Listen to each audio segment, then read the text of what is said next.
Glória a Deus. Malaquias, capítulo de número 1. Malaquias, capítulo 1, é o último livro do Novo Testamento, amém?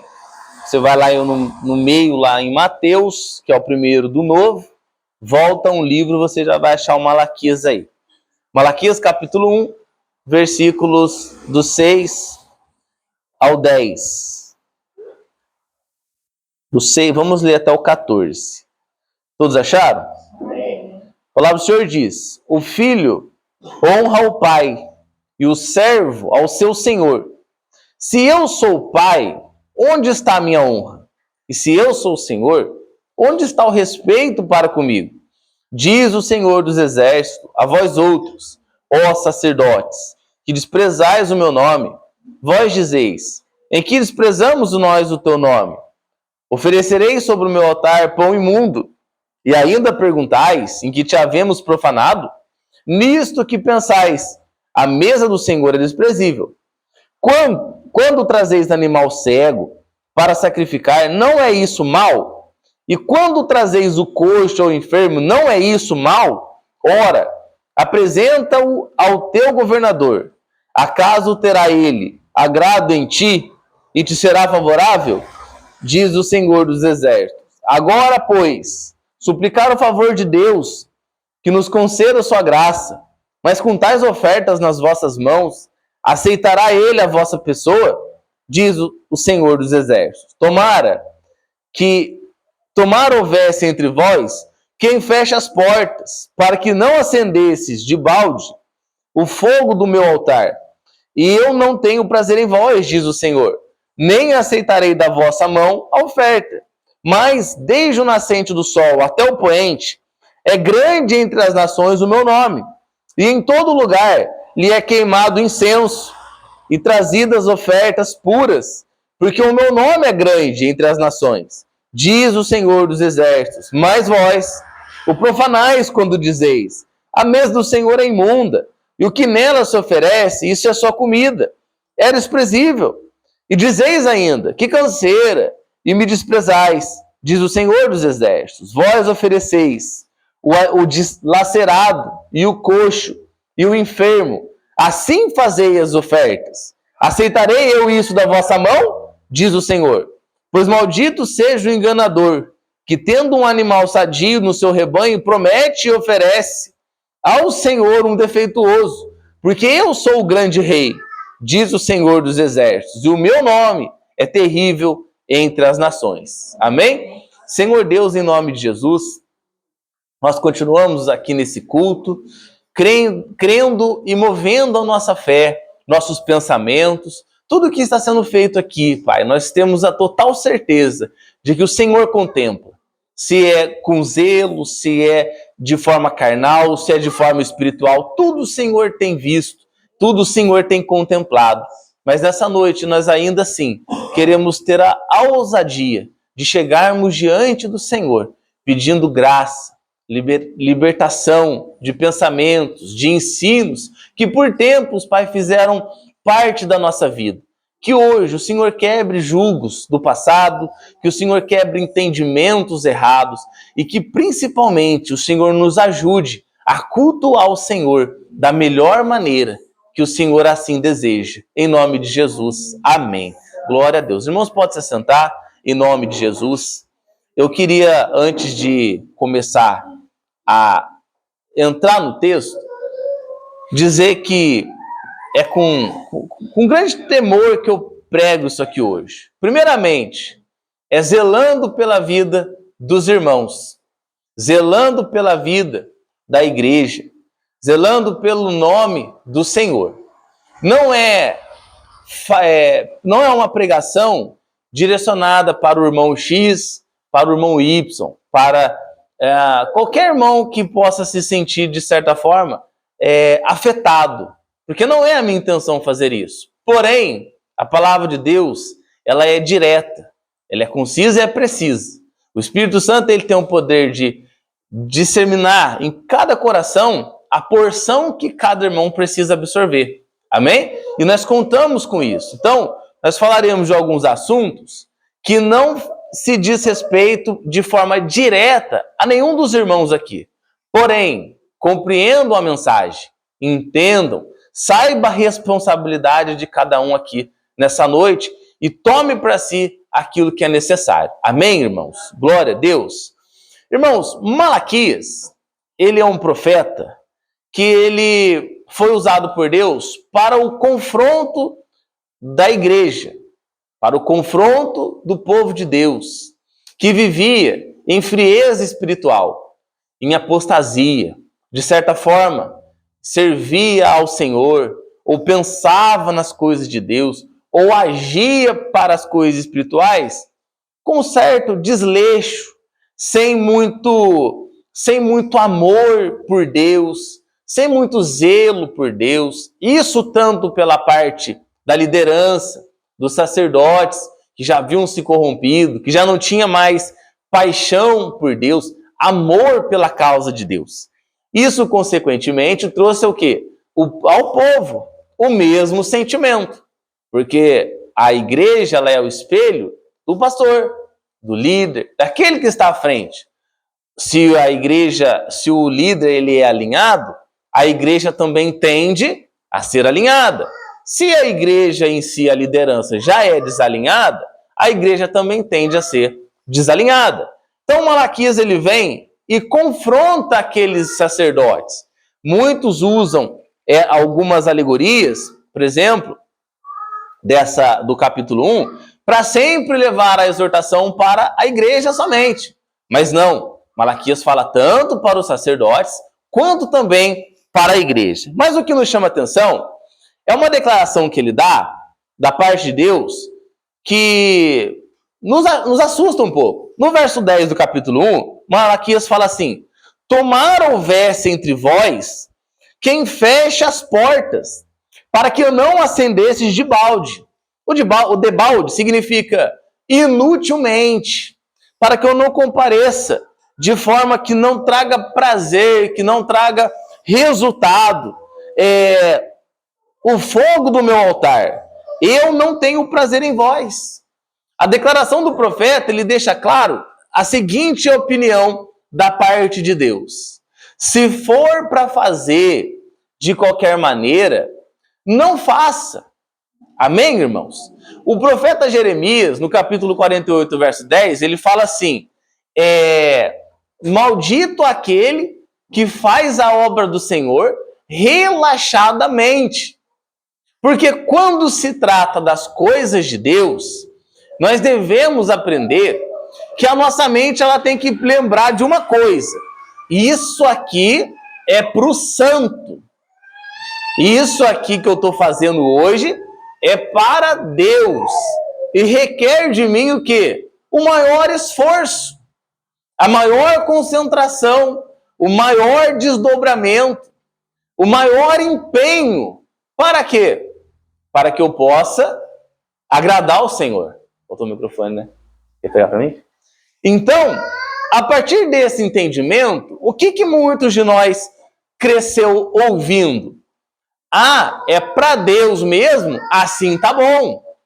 Você já não ouviu isso? A pessoa canta, né? De qualquer maneira, de qualquer forma, não ensaia. Quem vai pregar não estuda. Quem vai dirigir alguma coisa não se prepara. Mas qual é o pensamento? É para Deus mesmo? Tá bom. Tá bom nada, irmão. Não tá bom nada. O que seria o bom? Eu fiz o meu melhor. Eu desempenhei o meu melhor, a minha melhor performance. Eu fui com tudo que eu podia. E eu creio que o Senhor assim recebeu. Não pode haver diante... O povo brasileiro, ele tem dessa, né? Ah, não. Na hora a gente vê o que faz, né? Na hora que eu chegar eu vejo. Na hora que chegar o dia eu preparo. O irmão tem a oportunidade para pregar daqui a um mês. Ele não se prepara durante o mês. Ele se prepara 2 dias antes do dia da oportunidade dele. Mas ele teve um mês para ele pregar. Para ele preparar um sermão, para ele se preparar para um congresso, para alguma coisa desse sentido. mas ele não teve zelo por aquilo. Já que é para tal dia, daqui a 30 dias, eu já vou me preparando desde hoje.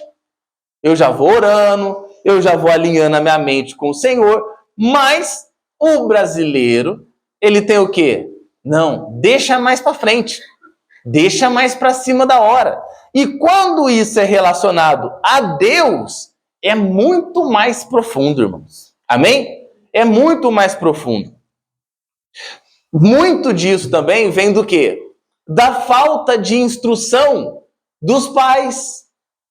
Dos pais que criam os filhos no caminho não, criam os filhos na igreja, mas com aquele pensamento é assim, ó, eu trouxe para a igreja, ele está ouvindo, agora é ele Deus. Da onde que está escrito isso? Da onde que está escrito que é a igreja que tem que disciplinar seu filho? É você mesmo, né? É você mesmo que tem que colocar ele no eixo. É minha responsabilidade doutrinar o Murilo, é responsabilidade dos irmãos doutrinar os seus filhos. Hoje nós temos poucas crianças aqui, mas é a sua, e um dia foi a sua responsabilidade a vida de algum pequenino desse. Não é assim? Qualquer pai, qualquer mãe, um dia teve essa responsabilidade. Não é simplesmente chegar assim e falar, não, agora você senta lá e fica quieto para você ouvir. Não. Você vai lá, você presta atenção, porque na hora que chegar em casa nós vamos continuar seguindo isso. Continuar seguindo esse pensamento. E da onde as crianças não conseguiram assumir o exemplo? Porque não viram no pai o mesmo compromisso. Irmão do céu, o que é visivelmente observado hoje é que as gerações foram mudando e o exemplo não foi sendo repassado. Ou se foi repassado, quem era para ter adquirido não adquiriu. Porque o pai fala para o filho, você não deve levantar na hora do culto, mas ele levanta. Você não deve sair na hora do culto para ir beber água, mas ele vai. Irmão, entenda uma coisa, que o óbvio também precisa ser dito, né? Raro as exceções, amém, irmãos? Raro as exceções. Doença, né? Tem algum problema ou outro lá, então, assim, isso é cabível. Mas eu estou falando de quem tem um estilo de vida sem compromisso. Um estilo de vida que já faz parte, irmão. Não está nem com sede, mas é mania. Não quer nem ir no banheiro, mas é mania. Não quer fazer, é mania. Você percebe que é mania, porque são sempre os mesmos. Isso de modo geral, irmão. Qualquer igreja que você vai, são sempre os mesmos que levantam, são sempre os mesmos que querem beber água na hora que não deve, sempre os mesmos que não têm o quê? O zelo pelo culto. E o tema de hoje é isso. Qual é a sua preparação para o culto?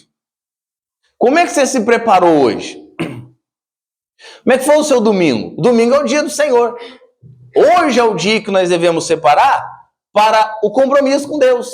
Claro que são todos os dias, mas como é que foi o seu dia hoje? Irmão, acordei 15 para meio-dia, fui almoçar 2h30, 3 horas, 4, né? Aí tirou um cochilinho ali, porque ninguém é de ferro, né?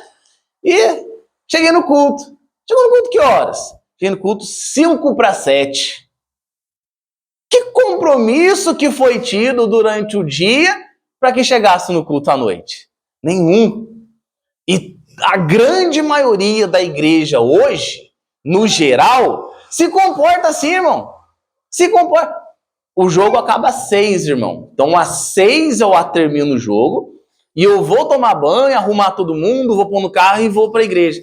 Aí o que acontece? Qualquer problema que dá nesse intervalo, da onde que vai dar tempo de vir? Não dá.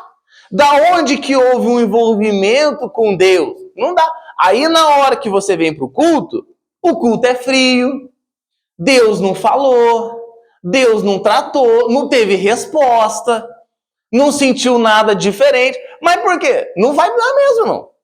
Você não vai sentir. Pode ser qualquer irmão pregando aqui, você não vai sentir da parte de Deus.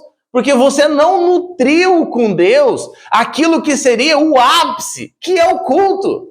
O culto não é a preparação, o culto é o ápice da sua adoração a Deus. Você entende isso? O culto é o momento final. O culto é a cereja do bolo da sua comunhão com Deus. Eu vou lá na igreja porque lá eu vou ter comunhão com Deus. Já está errado. Já está errado. O nosso contexto de adoração, ele é totalmente mudado. É vir para a igreja, é aparecer. É como se vir para a igreja já é adorar a Deus. Não é. A adoração no Antigo Testamento já era forma de sacrifício. Era algo que você levava para o sacerdote e ali ele iria oferecer aquele sacrifício que você levou. Não era o sacerdote que ficava lá esperando alguma coisa. Aqui está o seu sacrifício, vai lá. Não. Você levava o sacrifício, o animal, ele colocava a mão e transferia ali a culpa, né? Naquele ritual cerimonial de remissão de pecados, ao qual Cristo supriu, e hoje não é mais necessário, porém, ainda existe um sacrifício. Existe da parte nossa uma força, um desempenho, um amor, uma chama que deve ter dentro do nosso coração, de quê? De preparação para o culto. De preparação. Olha o que o Malaquias falou para aquele povo. Quem me dera, né? Vamos colocar aqui por palavras, tivesse alguém no meio de vocês para fechar a porta. Por que ele falou isso? Tamanha indignação. Provavelmente, Deus é Deus de paciência, um Deus benigno, um Deus longânimo. Não foi um único culto ruim que fez Deus se irar dessa forma. Não foi um único desleixo do sacerdote que fez Deus falar essas palavras. Não foi um único vacilo daqueles irmãos israelitas que fez Deus explodir e falar para eles: para com isso, fecha isso. Se for para fazer dessa forma, eu não quero mais. Quando você vai dar um presente para alguém, você dá do seu gosto? Não, né? Você dá do gosto de quem? Do gosto da pessoa. E adorar a Deus, você adora do seu gosto? Não. Você adora a Deus do gosto dele. Amém? Amém. É do gosto dele. É simples a gente entender isso. Você vai ver essa mesma referência do versículo 10, na nova tradução da linguagem de hoje, ficou assim, ó: como eu gostaria que um de vocês fechasse a porta do templo para que esses sacrifícios inúteis não pudessem ser oferecidos.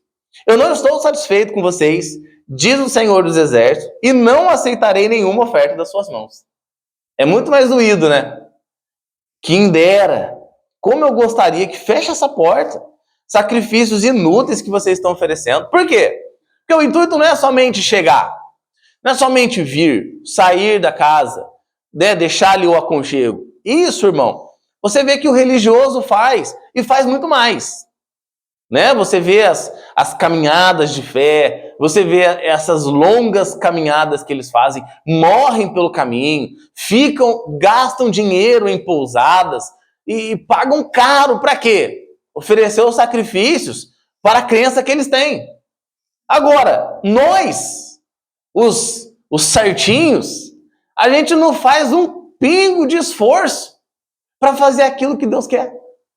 Um pingo de esforço para fazer de maneira certeira aquilo que Deus nos pede. Segundo Crônicas 29, do verso 1 em diante, a Bíblia diz assim, ó, sobre o rei Ezequias. O rei Ezequias tinha 25 anos de idade quando começou a reinar. E reinou 29 anos em Jerusalém. E era o nome de sua mãe Abiá, filha de Zacarias.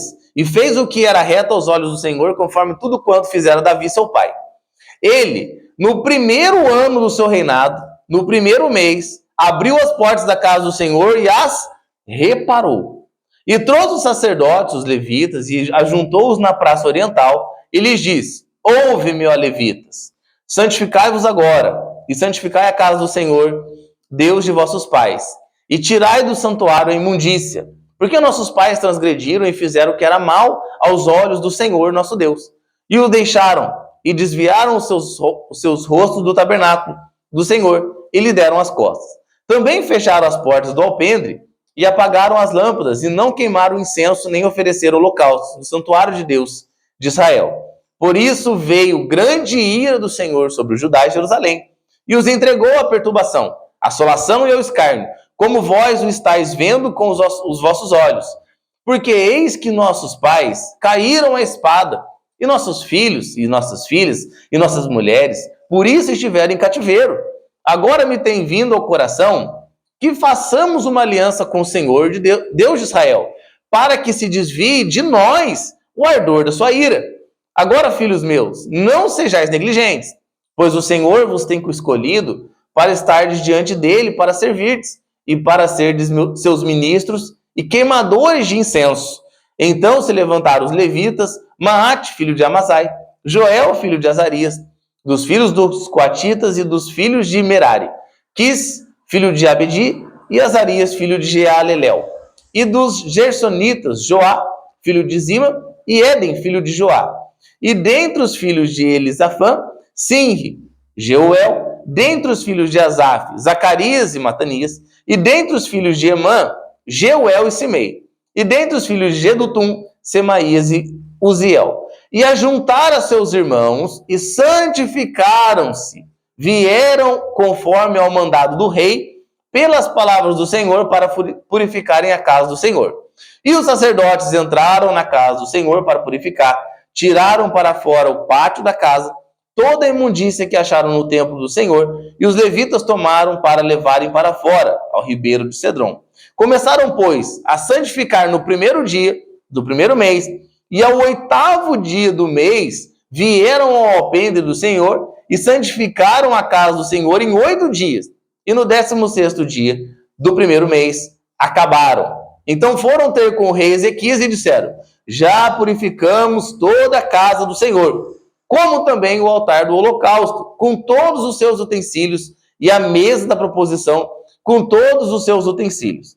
Também por todos os objetos que o rei Acais, no seu reinado, lançou fora, na sua transgressão. Já preparamos e santificamos, e eis que estão diante do altar do Senhor. Por que eu li tudo? Porque é importante. A santificação, esse processo de reparo, tem que vir ordenado por alguém. Você vê que o rei Ezequias, ele não falou que Deus falou com ele. Ele não se apresentou diante do povo e falou assim: olha, Deus se apresentou para mim em sonho, veio um profeta da parte de Deus. Não, eu senti no meu coração de fazer uma aliança com Deus. O que é isso? Algo primário. O rei, no seu primeiro mandato, como que ele assume o seu trabalho? Em forma de prioridades. O que é o que está mais pegando hoje? É a economia, então nós vamos cuidar da economia. O que é que está pegando? Nós estamos em guerra, então nós vamos cuidar de acabar com a guerra. O que é que está pegando na época do rei Ezequias? Não existe mais adoração a Deus. Não se tem mais quem adore a Deus da maneira como deve ser feito.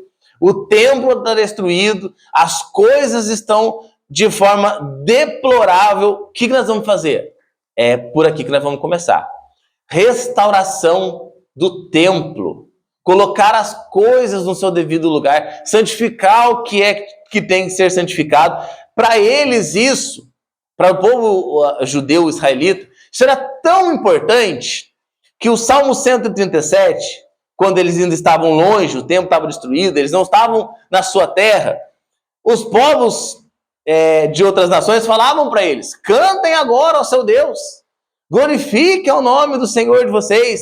O Salmo 37 diz que eles falavam assim: como cantaremos a canção do Senhor em terra estranha? E se eu me esquecer de ti, ó Jerusalém, esqueça-se à minha direita da sua destreza. Se me não lembrar de ti, apegue-se a minha língua ao meu paladar, se não proferir Jerusalém a minha maior alegria. Significa isso, irmão? Não entendi nada que você falou, vou explicar para você. Eles gostavam tanto do templo, eles tinham tanto zelo por Jerusalém, o povo amava tanto cultuar o Senhor em Jerusalém, que Jerusalém era o xodó deles. O templo era o maior amor que eles tinham. Então eles falam que se pega a minha língua ao céu da boca, caso não seja Jerusalém a minha maior alegria. Você já pensou em falar isso hoje? Olha, que a minha língua grude no céu da boca. se a minha maior alegria não for estar na igreja? É difícil, né? É uma declaração forte.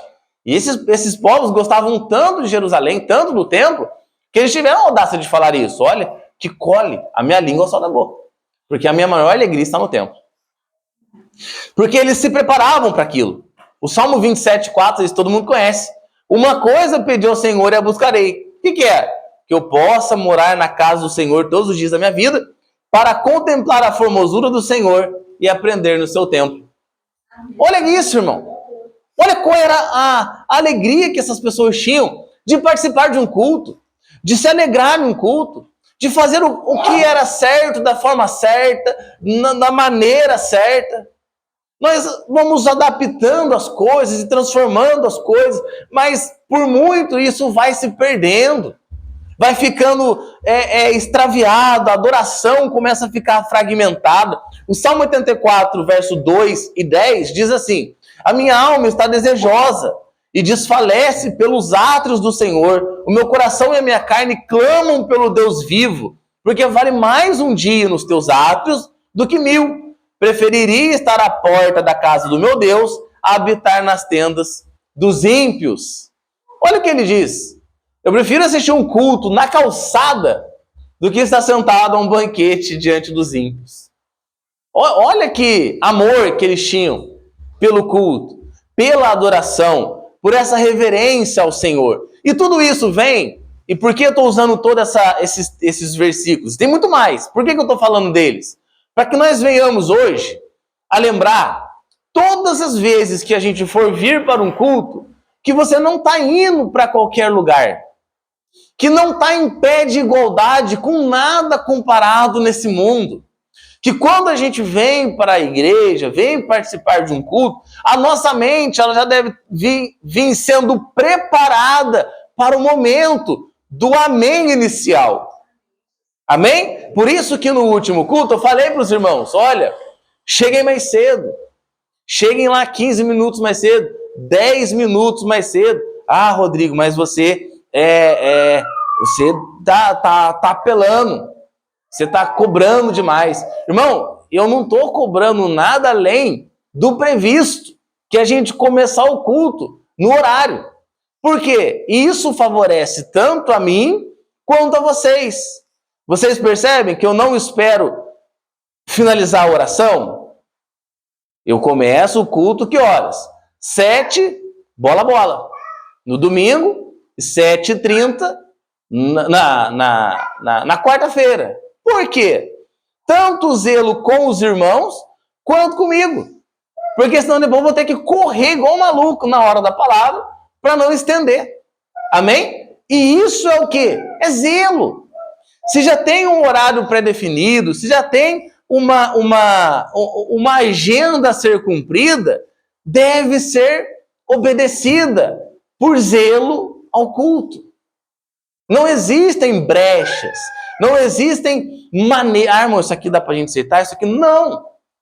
Atrasos, coisas que a gente vai percebendo, e como eu disse no começo, salvo as exceções. Mas eu tô falando aqui, irmão, o estilo de vida. Amém? É o estilo de vida que atrapalha o culto. E quando você trata o culto de maneira seletiva, que não tem para você prioridade, todas as outras coisas na sua vida também vão pelo mesmo caminho. A pessoa que fala, não, porque eu sirvo a Deus, o meu compromisso é com Deus. Como que você comprova isso? Na vida dela, na vida dele, na vida, na minha vida, na sua. É assim, esse é o termômetro. Como você trata Deus é a maneira como você trata todas as outras coisas. Se você chega atrasado na igreja, você vai chegar atrasado em qualquer outro lugar. Você vai, irmão. Se você não consegue ter o compromisso de chegar no padrão, no horário, naquilo que é o mais importante para nós cristãos, que é o culto, como que eu vou esperar que você vai chegar mais no horário? No trabalho, no compromisso. Irmão, chegar atrasado no culto, por hábito, é inadmissível. É inadmissível, né? A gente precisa ter esse compromisso. Por quê? porque é primordial. É zelo. Você está chegando diante do Rei dos Reis. Você está entendendo por que eu estou levando isso tão a sério? Não é uma reuniãozinha comigo. Comigo você pode chegar ao que você quiser, mas não é. E eu já fico louco da vida. Você imagina Deus. Você imagina Deus que é um Deus, e a Bíblia declara isso por vezes, um Deus zeloso. Zeloso. Nós, por vezes, não temos isso. Mas não quer dizer que Deus também não vai ter. O fato de você não ter para oferecer, não quer dizer que Deus não vai requerer. É claro que Ele vai. É o culto para Ele, é a adoração para Ele. O mínimo que nós podemos fazer é chegar no horário. É chegar com a mente preparada para cultuar ao Senhor. Com temor, com reverência, com amor. Sabendo que o que nós estamos fazendo aqui, por mais que nós estejamos cansados, e essa foi uma alegação dos sacerdotes de Malaquias, vocês dizem que canseira, por mais que pareça ser algo rotineiro, nós temos que policiar a mente para dizer, eu estou indo para a casa do Senhor. Eu estou indo cultuar o Senhor. E a nossa mente já deve estar vindo alinhada com isso. Porque senão, irmão, até você chegar aqui, até você desligar das coisas lá de fora, até você esquecer do seu dia, até você abandonar os pensamentos que você já vê, o culto já está dando amém final. Aí você fala, estava vindo o culto hoje, né? Nossa, o que o Rodrigo falou mesmo? Estava aqui, mas estava longe. Isso é inadmissível. Jesus fala em Mateus 21, do 12 ao 13, relata a seguinte história. E entrou Jesus no templo de Deus e expulsou todos que vendiam e compravam no templo. Derrubou as mesas dos cambistas e as cadeiras dos que vendiam pombas e disse-lhes, está escrito, a minha casa será chamada casa de oração, mas vós a tendes convertido em covil de ladrões. Por que? Qual é a primeira introdução? Por que Jesus fala isso? Porque a casa de Deus, em primeiro lugar aqui, já estava perdendo o seu propósito principal, que é ser um agente espiritual. Já estava perdendo o contexto primordial, que é o quê? O tratamento da alma.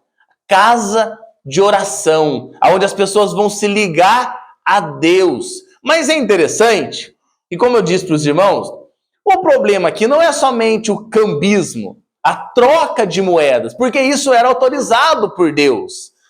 Isso você vai ver lá no Antigo Testamento. Tem uma ligação, tem um princípio a ser cumprido, tem um mandamento para que aquilo pudesse ser feito. Então não era ilegal. Até ainda assim, eles estarem extorquindo, fazendo ali a cobrança indevida na troca das moedas, não é o fato principal. Em Deuteronômio 14 diz assim, o verso 23 ao 26. E perante o Senhor teu Deus, no lugar que escolher para ali fazer habitar o seu nome, comerás os dízimos do teu grão, do teu moço e do teu azeite. E os primogênitos, presta atenção aqui, irmão, e os primogênitos das tuas vacas e das tuas ovelhas, para que aprendas a temer ao Senhor teu Deus todos os dias. E quando o caminho for de tão comprido, que os não possais levar os animais, por estar longe de ti o lugar que escolher o Senhor teu Deus, para ali pôr o seu nome, quando o Senhor teu Deus estiver abençoado, então vende-os e ata o dinheiro na tua mão, e vai ao lugar que escolher o Senhor teu Deus. E aquele dinheiro darás por tudo o que te deseja, a tua alma, por vacas, por ovelhas, por vinho, por bebida forte, e por tudo o que te pedir a tua alma. Come-o ali, perante o Senhor teu Deus, e alegra-te, tu e a tua casa. O mandamento é uma coisa que era previsto. Se a adoração a Deus for longe da sua casa, e lembre-se, eles não iam de carro, colocavam os animais dentro de um caminhãozinho, os sacos que foram colhidos dentro do que a gente vê hoje de transportadora, né? Não tinha o irmão Carlos lá para encher o caminhãozinho deles lá para eles irem. Como é que era? Era na pernada, era na raça, né? Levar semente, levar os animais. Então Deus dá o mandamento. Quando vocês forem para muito longe, for muito comprido, até por segurança, Vocês não vão fazer isso, vocês vão vender os animais de vocês e vocês vão levar isso em dinheiro e lá vocês compram aquilo que desejam. Mas tem algo que chama a atenção aqui. Por que Jesus condena então? Por que Jesus chega? Será que Jesus estava desobedecendo o mandamento de Deus do Pai? Não. Jesus já tinha percebido uma coisa que provavelmente você também nunca tenha percebido. Ele percebeu. O desleixo. Era mais ou menos assim. Qual era o padrão? Tinha que ser o primeiro, o primogênito dos animais. Não poderia haver animais impuros, não poderia haver mancha, não poderia haver animais doentes. Tinha que ser o melhor. Das sementes, a mesma coisa. E como é que eles estavam fazendo? Vende esses animais, pega o dinheiro, chega lá, compra o que quer e já leva para o sacerdote para oferecer o sacrifício. Qual é a principal requisição de Jesus aqui? Por que tamanha indignação numa prática que aparentemente era certa? A preparação. Preparação. Quando já era o animal deles, esse animal aqui não serve, esse está impuro. Esse aqui está puro, essa semente está boa, essa não está. Nesse processo havia o quê? Uma preparação. Vocês estão entendendo, irmãos? Já havia um compromisso com aquilo que seria levado para o culto, aquilo que seria ofertado para Deus, aquilo que seria entregue, algo que já estava sendo trabalhado dentro do coração do ofertante. E da mesma maneira que Jesus repreende eles, nós também, por vezes, recebemos a mesma repreensão.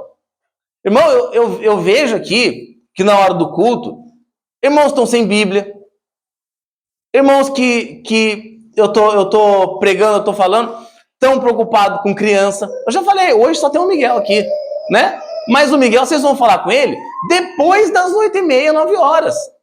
Antes disso, irmão, vai começar o culto às 7. Vai lá, rodeia o Miguel, né? Olha ele, desvira, vê se ele tá de tênis, se não, né? Ou qualquer criança, Alice, Murilo, vem ver, toca neles. A hora do culto é a hora do culto ao Senhor. Se Deus estivesse aqui, você ia ficar olhando para Miguel? Você ia? Se outra pessoa estivesse aqui, talvez você poderia olhar o Miguel, mas não é outra pessoa, é o próprio Deus que nesse momento passa querendo a sua atenção. E é por isso que eu não consigo ouvir, ainda bem que eu não fico sentado mais, a pessoa que conversa durante o culto, irmão. Você vai em culto, agora é complicado falar, em outras igrejas, é uma conversação que eu não meu Deus, você está onde? Na Câmara do Vereador? Que é isso? Você vai conversar, monta um grupinho no WhatsApp, conversa a casa, filho. Aqui não é hora, não é lugar para ficar de BBP, escuta a palavra, presta atenção, por isso que não muda. Porque não veio, não preparou, não falou, olha, eu vou aqui, eu vou cevar o meu coração, eu vou adubar ele. Na hora que chega lá, a semente vai cair com facilidade e vai brotar com facilidade. Mas chega na hora do culto, é uma conversação, olha para não sei na onde, eu não sei o que chama mais atenção na hora do culto do que a palavra. Não deve ter, não pode haver conversa paralela durante os cultos, não deve haver outra coisa que chame a atenção. É claro que vez ou outra vai passar um caminhão do lixo, vai passar, né, como a gente já viu aqui, um porco na coleira, mas nós temos que manter a concentração. Amém? Por mais difícil que seja. Olha aqui, você vai entender agora. Ó. Isaías capítulo 6, vocês estão vendo que em toda a Bíblia tem zelo, né? Em toda a Bíblia tem zelo, irmão. Não tem essa de, que eu fico ofendidinho. Não, Deus quer isso. Isaías 6, capítulo 1 ao 5. No ano em que morreu o rei Uzias, eu vi o Senhor assentado sobre um alto e sublime trono. E as olhas do seu manto enchiam o templo. Pensa aí no mistério. Ao seu redor viu serafins, cada um tinha 6 asas, com 2 cobriu o rosto, com 2 cobriu os pés e com 2 voavam. E clamavam uns para os outros, dizendo, Santo, Santo, Santo é o Senhor dos exércitos, a terra toda está cheia da sua glória. e as bases dos limiares moveram-se à voz do que clamava, e a casa se enchia de fumaça. Então disse eu: ai de mim, pois estou perdido, porque sou um homem de lábios impuros e habito no meio de um povo de impuros lábios, e os meus olhos viram Rei, Senhor dos Exércitos. Muitos dos que estão dentro das igrejas hoje, se tivesse no lugar de Isaías, não ia nem perceber. Não ia nem perceber o que estava acontecendo. Por quê? Porque não está ligado, irmão. Não está ligado. Não dá para entender um culto onde você, como Isaías está vendo aqui, olha, eu vejo o Senhor sentado no alto e sublime trono, e você olha no banco, irmão dormindo, irmão longe, irmão pensando em Nárnia, em muitas coisas, menos nessa glória. Irmão, eu entendo profundamente, isso digo eu, assim como Paulo, né? Eu entendo profundamente quando você vem num culto dia de semana, que você acorda às 5, às 4, às 6 e vai e trabalha e puxa a sua carga horária pesada. Eu entendo, irmão, quando você, irmão, irmã, tá ali, né, dando aquela pescadinha, mas você tá ali. Você tá ali. O que eu não entendo é muitos dos irmãos de dentro das igrejas dormir no domingo. Ainda mais no domingo, aonde muitos não trabalham. Qual é a preparação que teve? Provavelmente foi dormir no sábado, 3, 4 horas da manhã, acordou o domingão lá, sabe lá Deus que hora, e já veio pro culto. Isso não existe no meio de uma adoração seletiva para Deus. Deve haver um compromisso. Irmão, eu fui uma vez numa pregação, essa foi a mais difícil para mim. De verdade. O irmão pregou o Salmo 121 ou 119? 121, né? Eu acho que foi 121. Mas aquele irmão, ele já falava calmo. Ele já falava calmo. E ele pregou.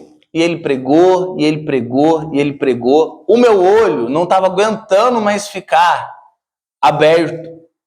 Mas eu me esforcei o máximo que eu podia para prestar atenção naquele homem. Porque por trás daquela mente, daquela voz que falava por forma mais doce, mais branda, existia um ensinamento, o Espírito Santo de Deus falando com a igreja. Você entende isso? Por mais difícil que seja manter os olhos abertos, manter a concentração por um tempo, é fundamental que se haja um empenho. Não pode. Você imagina aqui, irmão? Você consegue se imaginar nesse contexto de Isaías? Sei lá, no culto, Isaías, né? O fogo pegando, a glória descendo, os santos, os anjos, aquelas coisas. E você levantava, vou no banheiro agora. Banheirinho, deixa ele no banheiro. Não tem como. Eu vou lá tomar uma aguinha. Você esquece da água, você esquece do banheiro, você esquece de tudo. O negócio pegando ali. Você viu ontem? O Coringão lá, deu ruim, né? Isso você vê dentro do culto.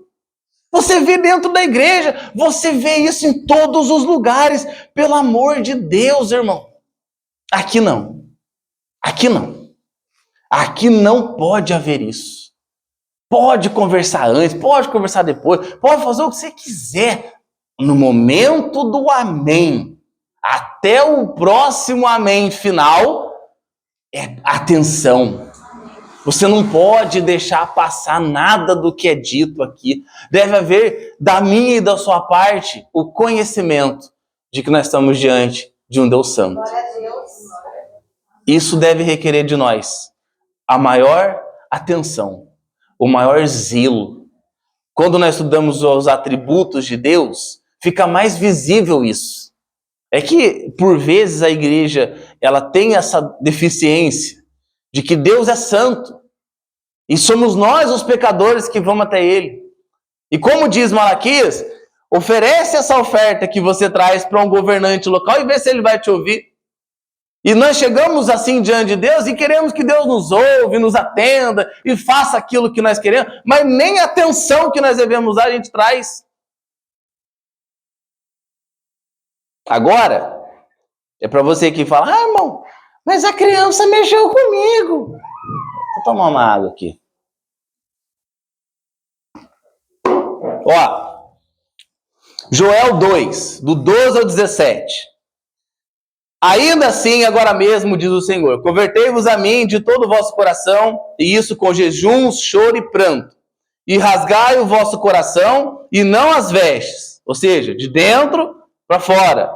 Convertei-vos ao Senhor vosso Deus, porque Ele é misericordioso e compassivo e tardio em irar-se, grande em benignidade, e se arrepende do mal. Quem sabe se não se voltará e se arrependerá, e deixará após si uma bênção e oferta de alimentos e libação para o Senhor vosso Deus. Tocai trombeta em Sião, santificai o jejum, convocai uma assembleia solene, congregai o povo, santificai a congregação, ajuntai os anciãos, congregai as crianças e os que mamam. Saia o noivo da sua recâmara e a noiva do seu aposento. Chorem os sacerdotes, ministros do Senhor, entre o alpendre e o altar, e digam: poupa o teu povo, ó Senhor, e não entregues a tua herança à vergonha, para que os gentios o dominem, porque diriam entre os povos: onde está o seu Deus? O profeta Joel chega para a nação e fala: vocês estão perdidos, voltem-se a Deus. E aí, muitos falam assim: mas a criança, ela não presta atenção. Mas a criança, ela atrapalha o culto.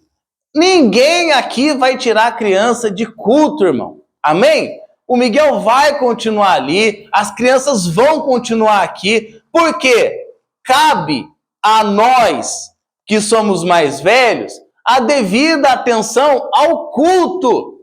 Se o grito de uma criança do seu lado te atrapalha, o problema não é ela, é você que não está prestando. Deixa a criança, mas está olhando para mim. Deixa a criança, ela não vai te bater, irmão, ela não vai te roubar. Deixa ela ali. Tem até aqui os que mamam, né? É claro que aí os pais vão ali tomar cuidado, né? Vocês não estão entendendo, né? Ver o que é birro, o que é uma necessidade e vai adornando as crianças. O Murilo nunca tirei ele do culto. Foi para a escolinha 2 vezes, deu problema na escolinha, volta ele aqui. De vez em quando ele dava umas doideiras, vazava por baixo da cadeira, ia parar na fila de trás, eu já puxava ele de volta. Agora, não se tira criança de culto, amém? Irmão, mas tá demais. Vai ali para trás, faz um ladinho, faz alguma coisa, mas a criança tem que participar do culto. Senão você imagina, o Miguel dá um grito, aí nós vamos com ele lá para a rua. Esse menino vai gritar todo culto. Quem vai querer andar na rua? Até eu ficar gritando aqui. Vocês vão me livrar? Não é assim? Agora, deixa ali. Uma hora ele vai cansar. Uma hora ele vai parar. Isso qualquer criança. Não se tira criança de culto. Aí dá lá 4, 5, 6 anos. Ele acostumou com a escolinha. Brincar de vivo ou morto. Fazer desenho. Aí vai pôr ele sentado aqui. Vai ser novo. Vai ser novo. Agora deixa o menino. Tá verdinho ainda.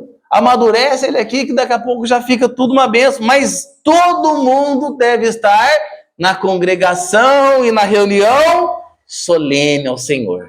Amém? É algo que é conjunto. A igreja é forte, é unida, desde os que mamam até os anciãos. Não se deve cobrar de uma criança a atitude que nem a gente que é grande está tendo. Deve ficar quieto, pelo menos. Irmão, criança não fica quieta, mas nem você fica. Né? Hoje aqui, graças a Deus, os irmãos são tranquilos. São tranquilos, eu estou pregando aqui para que você cada vez mais reforce. Se tiver algo que você deva mudar, mude. Mas olha uma visão panorâmica geral das coisas. Você entra na maioria das igrejas, irmão, é uma andança, eu não sei para que anda tanto. Anda demais. Êxodo 3, 4, capítulo 3, verso 4 e 5. E vendo o Senhor que se virava para ver, falando de Moisés, bradou Deus a ele do meio da sarça e disse: Moisés, Moisés. Respondeu ele: eis-me aqui. E disse: não te chegues para cá. Tira os sapatos dos teus pés, porque o lugar em que tu estás é terra santa. Aí você pode pensar assim: não, mas era Moisés, né? Moisés era ali com Deus, tal. Tudo bem, um agravante. Mas Moisés não era qualquer um diante dos nossos olhos. Atos 7, 22, que diz: Moisés foi instruído em toda a ciência dos egípcios e era poderoso em suas palavras e obras. Aí Moisés foi chegando e falou, vamos ver essa sarça pegar fogo. Ele falou assim, peraí, você não está entendendo onde você está indo, meu filho. Você é muito inteligente, você é muito bom no que você está fazendo aí, mas entenda uma coisa, tira a sandalinha. Tira a sandalinha, porque aqui o negócio é diferente. Você não está entrando em qualquer lugar, Moisés. Eu não sou o povo da sua laia. Você fica na sua tranquilinha, porque aqui, Moisés, as regras são minhas. Nós temos que entender isso, irmão. Nós temos que entender que não importa quem ser. Ah, chegou o político tal. É aí embaixo, filho. É aí quietinho. Ah, chegou o fulano que é muito importante. Ninguém aqui é mais importante que Deus, irmão. E a regra de Deus é fica quietinho aí mesmo. Amém? Amém. Devemos entender isso. Hoje, infelizmente, com a ignorância daquela situação do mover pelo Espírito, parece que o Espírito ele pega o irmão e roda o irmão pela igreja inteira, né? O Espírito ele é submisso ao profeta. Até na manifestação dos dons, 1 Coríntios 14, versículo 40, Paulo diz, mas faça-se tudo decentemente e com ordem. Se for para bagunçar, irmão, não faça.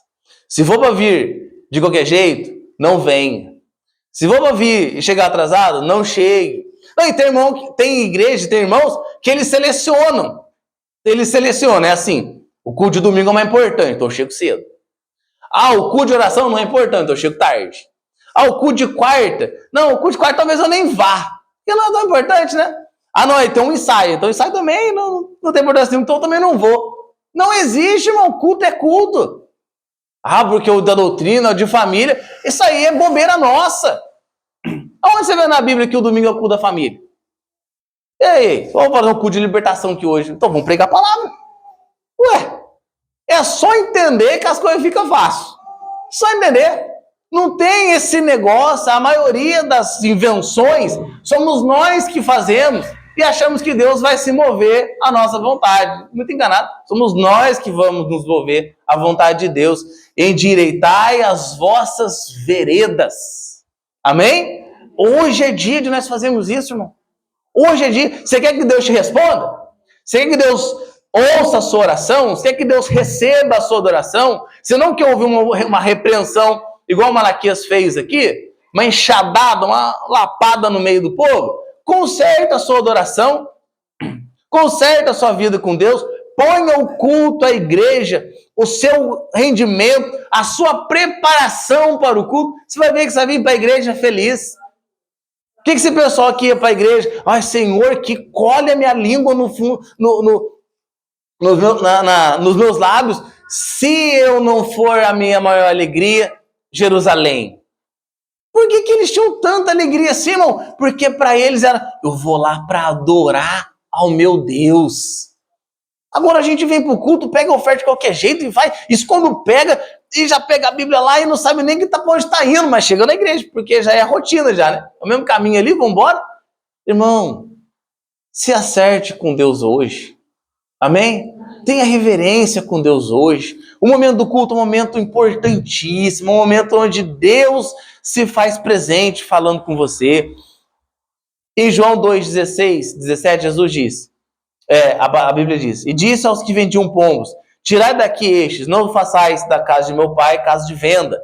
E os seus discípulos lembraram do que está escrito, e o zelo da tua casa me devorou. Fazendo uma referência no Salmo 69:10, aonde diz, o zelo da tua casa me consome. As ofensas dos que te insultam caíram sobre mim. O texto de Romanos diz agora, Paulo dizendo, Romanos 12:1, ah, irmão, mas e agora? Como é que vai ser a nossa adoração? Rogo-vos, pois, irmãos, pela compaixão de Deus, que apresenteis o vosso corpo em sacrifício vivo, santo e agradável. Como é que eu vou fazer isso, irmão? O vosso culto racional. Amém? Você chega para Deus, Senhor, eu sou a oferta. Eu estou aqui para o sacrifício, Senhor. Fala comigo. Aceite o meu sacrifício. Nós sabemos que dentro da teologia, irmão, não estou aqui para discutir isso, o sacrifício perfeito é o de Cristo. Mas quando você vem com o coração dobrado e quebrantado ao Senhor, é isso que Ele está vendo. Ele não viu você perdido lá no seu domingo, sem fazer uma oração, sem levar um pensamento a Deus. Aí deu a hora do culto, vamos embora. Nossa, 7h05, já o culto começa às 7 horas. Ele não viu isso em você. Ele viu você lá 3 horas da tarde. Está na hora de eu me preparar. Já vai passando a roupa, já vai juntando as coisas, já vai separando a sua Bíblia, já vai separando a sua oferta, já vai parando de pensar nas coisas de fora. Agora eu vou para a casa de Deus. Chegou aqui bem mais cedo, já orou. Aí quando dá o amém, você está como? Pulsante. Amém? Você já está com a sua alma, ó, vibrante com o Senhor, alegre, feliz. E o culto vai ser o ápice da sua comunhão com Deus. Amém, queridos? Vamos ficar de pé em nome de Jesus? Pai querido, nós te agradecemos por essa palavra, Senhor. Que o Senhor possa, Pai, fazer com que nós vivamos dessa forma íntegra, forma verdadeira, de forma saudável. Que não haja, Senhor, em nós esse peso de servir ao Senhor. Mas tudo isso vai vir, Pai, com o entendimento de quem é o Senhor que nós servimos.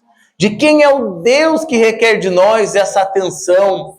De quem é o Deus que requer de nós esse compromisso, esse zelo, essa satisfação de vir para o culto. É um Deus zeloso, um Deus que é agradável, um Deus que é misericordioso, mas que requer de nós um culto que seja agradável, um culto que seja um sacrifício vivo, santo e verdadeiro, que é o nosso culto racional, Senhor.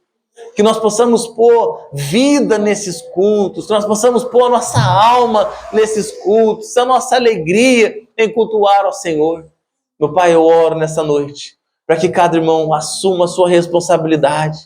Cada irmão chegue mais cedo, ora ao Senhor, já separe o seu momento na oração, na adoração, no compromisso, e busque ao Senhor e se concentre na hora do culto, Pai. Eu peço que o Senhor mantenha essa semente, essa chama acesa dentro de cada coração, Senhor. No nome de Jesus, amém e glórias a Deus. Amém, irmãos? Louvado seja o nome do Senhor.